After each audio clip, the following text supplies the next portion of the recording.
Hello everybody and welcome back to Dave's Garage. Today I'm going to be showing you and telling you all the different things I did to turbocharge my 1.6 naturally aspirated 11mm head diesel. Let's get into it. So the first thing I did was I built an exhaust and intake manifold. It's kind of a obvious necessity. I'm running a KO3 turbo that I got off of eBay for $100. So with any turbo setup, you need a different intake style because the boxy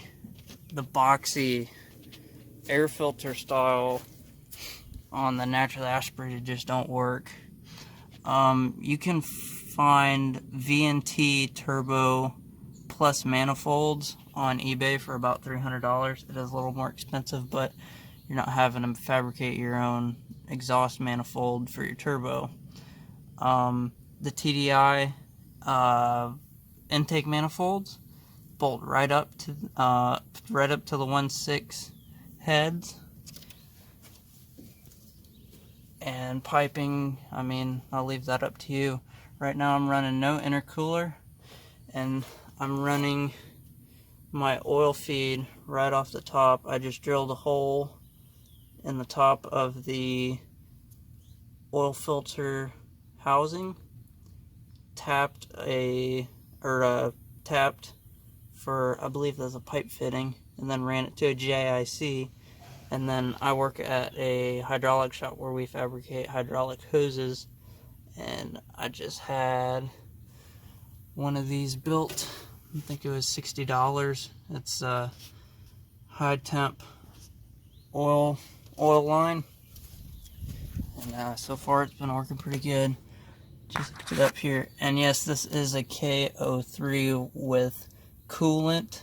It's cooled and water cooled, but right now it's just well, it's actually not right now. It's gonna always be just oil cooled, because for as low boost pressures I'm running and as cheap as these are, it really shouldn't make too much of a difference. For my wastegate, it just runs off of that, and the adjustment for it, it's kind of hard to see.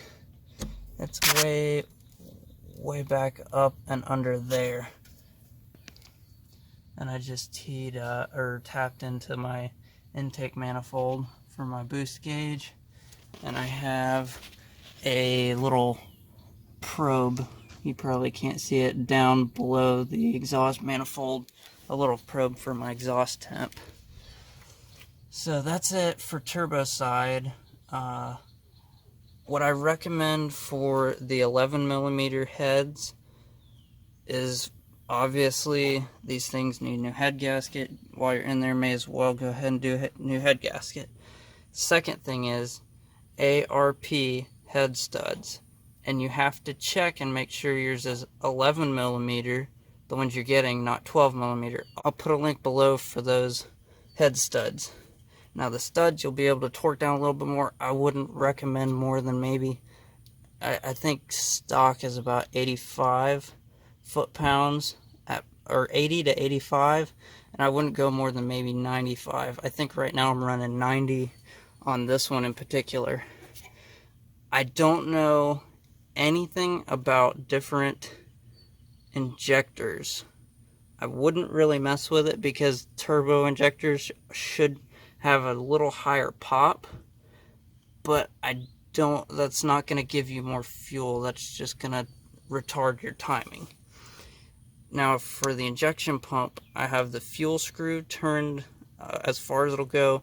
If you turn this too far, the engine will run away from you and you'll need to turn it back. So this one has been turned to where it runs away and then backed out, I think 2 or 3 turns. So it does smoke a little bit because it is an NA pump, but that's kind of cool for one, and for two, it doesn't go, I haven't ever gone over 1,000 degrees at the exhaust pre-turbo. and you should never go above 1200 degrees pre-turbo. So I'm pretty good, and that's running wide open in 4th gear, which this has the overdrive 0.70 overdrive 4th gear. So that's running it between 60 and 80 wide open and pushing between 5 and 10 psi in that gear. So my recommendations for the pump are, obviously you're going to want to first you want to advance the timing to at least 1.03 millimeters with your gauge, and I have a video showing you how to adjust your timing for the injection pump. And after you've advanced your timing, you should not have to ever pull that cold start cable again because it's already advanced. The other thing I would recommend is the internal advanced mod. This mod, it advances you switch the shims in here. I don't remember which side it is. I'll try to find a link to the website where I found that, but it basically releases spring tension because there's a whole drum assembly that rotates in here that advances your timing as the RPMs increase, and so this will actually increase it more. I'd recommend doing this first and then doing the injection pump timing to 1.03 or 1.05, between there. I think this one's setting at 1.03, 0304 or something like that, right in there. But that's a definite must mod. You don't have to do it, it's just a nice mod to do. And then I've done the governor mod, and I will tell you that is the best mod you can do for these little engines. Basically at about 2800 RPM, this pump starts limiting your fuel. It cuts your fuel back for economy reasons, and you really don't want that when you're trying to put as much fuel to this thing as you can. So as best you can, I would definitely do that. It's not that hard. You're already, into your pump down here and up here, and I mean they're pretty simple little pumps and not too hard to rebuild. I've already rebuilt this one actually. And you're going to need to run an oil drain for your turbo.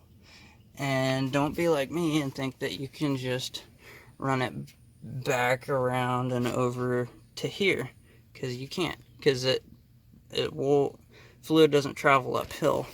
This is a gravity feed system. If you wanted to put a sump on it, you can, but as you can see down here, I've welded a bung into my oil pan and put that nipple right there on it, and just have my hose running. You can see it running straight up to the turbo right there. That's all you have to do for it. It's not that hard. And then you can see my exhaust. You're gonna have to find or fabricate your own exhaust. Mine's quite interesting with the loops and all that. And then I just ran it to a 90 degree and shot it out the side. I'll start it up for you. And I would definitely recommend, and I'm planning on taking and putting an oil cooler on here.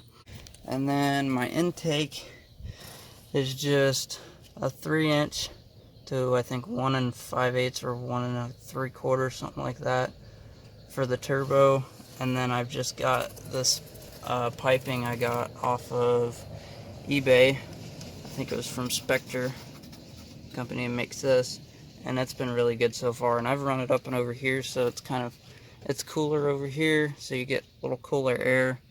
And like this piece right here isn't super hot, so your intake temps are going to be kept a little cooler. And it's just kind of held on there with zip ties. I need to cut these off. It's not very professional of me. And then I had to move my fuel filter. I had to unbolt it from here, move it back and over. It shouldn't be that big of a deal. It's not gonna mess with anything, but you definitely want to make sure to keep this up and over, because otherwise that happens and it rubs through, and that's not good, and you can possibly damage your belt, which isn't a good thing either. And then for my positive crankcase vent, I've just got a hose with the, I think this is a, yeah, Mr. Gasket. It drips a little bit of oil, but it's not that big of a deal. And then put yourself a valve cover splash guard to reduce that. I forgot to last time I was in there, so